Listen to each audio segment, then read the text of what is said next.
अजमेर उत्तर से निर्दलीय चुनाव लड़ रहे लाल सिंह रावत ने भारतीय जनता पार्टी की सदस्यता की ग्रहण।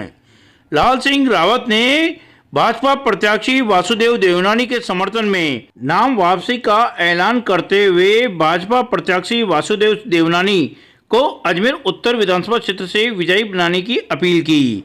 इस अवसर पर भाजपा प्रत्याशी वासुदेव देवनानी, पुष्कर से भाजपा प्रत्याशी सुरेश सिंह रावत, अजमेर शहर जिला अध्यक्ष रमेश सोनी सहित भाजपा पदाधिकारी मौजूद रहे। आज हमारे परिवार के सदस्य लाल सिंह जी परिवार में वापस सक्रिय रह करके, वैसे तो गए कहीं नहीं थे, हमारे ही थे और हमारे ही हैं। आज उन्होंने भारतीय जनता पार्टी में वो सम्मिलित हुए हैं और इन्होंने भाजपा प्रत्याशी मेरे समर्थन में इन्होंने नाम वापस लेने का निर्णय किया है। इनके कोई गांव की समस्याएं थी, जैसे पट्टों की बात थी और साथ में और भी ग्रामीण क्षेत्र की विकास की बातें थी। मैंने वो ये बताएंगे, मैंने इनसे कहा है कि आप हमारे साथ हो, परिवार में हो, अपन मिल कर के इन समस्याओं का निराकरण करेंगे। इनके कोटेश्वर मंदिर की भी बात थी, जिसके भी हमने समाधान निकाला है और मैं समझता हूँ समाधान निश्चित रूप से सही सकारात्मक ही होगा। तो इस प्रकार के 2-3 बातें थीं जो इनसे हुई हैं और वो निश्चित रूप से हम इसका सरकार भाजपा की आएगी तो पट्टे जो इनके बाकी हैं उन पट्टों को भी अपन दिलवाएंगे और ग्रामीण क्षेत्र के जो आबादी विस्तार की कोई बातें हैं उसको भी सरकार आने पर हम पूरा करेंगे, ऐसा मुझे विश्वास है। इसलिए मैं इनका स्वागत करता हूँ, अभिनंदन करता हूँ और आज मुझे प्रसन्नता है कि हमारे साथ जिला अध्यक्ष जी भी हैं, जिले के प्रभारी भी हैं और विशेष रूप से पुष्कर से हमारे भाजपा के विधायक और वर्तमान प्रत्याशी सुरेश जी का भी इसमें बहुत बड़ा योगदान रहा है, ये भी उपस्थित हैं। और हमारे जो मेरे चुनाव के जो संयोजक हैं धर्मेंद्र जी गहलोत भी हैं। हम 4-5 लोग मिल करके ये हमारे साथ हैं और हम मिल करके ये जो 25 नवंबर को चुनाव है उसे मिल करके हम कांग्रेस के प्रत्याशी को हराएंगे। क्योंकि जिस प्रकार से वर्तमान परिस्थितियां बनी है, सनातन के मुद्दा आया है, हिंदुत्व की बात आई है, ये शुरू से ही हमेशा सनातन के समर्थक रहे हैं, हिंदुत्व के समर्थक रहे हैं।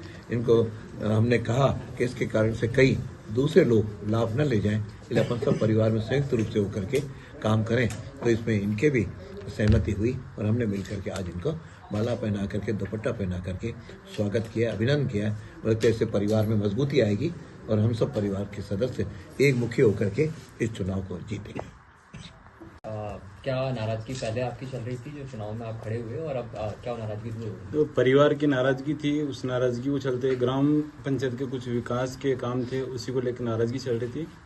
आपस में परिवार के एक मेंबर के रूप में मैंने परिवार में बात करी, परिवार ने सहमति जताई और हम परिवार मिलके ही काम को आगे विकास के रूप में करेंगे, ऐसा भाई साहब ने आश्वासन दिया। और निश्चित रूप से भारतीय जनता पार्टी के राजस्थान में सरकार बनने जा रही है और सरकार बनते ही ऐसे विकास के जो काम रुके हुए हैं, जैसे आबादी को लेके कोटेश्वर महादेव जी का जो मंदिर का मामला चल रहा है, उनको लेकर निश्चित रूप से भाई साहब ने आश्वासन दिया है। और भारतीय जनता पार्टी के पदाधिकारी बैठे हैं यहाँ पे, भाई साहब सुरेश जी भाई साहब बैठे हैं, रमेश खानी बैठे हैं और यहाँ के प्रभारी गहलोत साहब बैठे हैं। तो इन्होंने सब मिलके आश्वासन दिया है कि ये कार्य को जैसे सरकार बनती है निश्चित रूप से इस कार्य को पहले प्राथमिकता देके आपका कार्य करवाया जाएगा। और सनातन को देखते हुए मुझे भी काफ़ी समय से ऐसा लग रहा था कि भाई कहीं ना कहीं अपने एक निजी हित के चक्कर में कहीं कोई गलत ना हो जाए परिवार के साथ।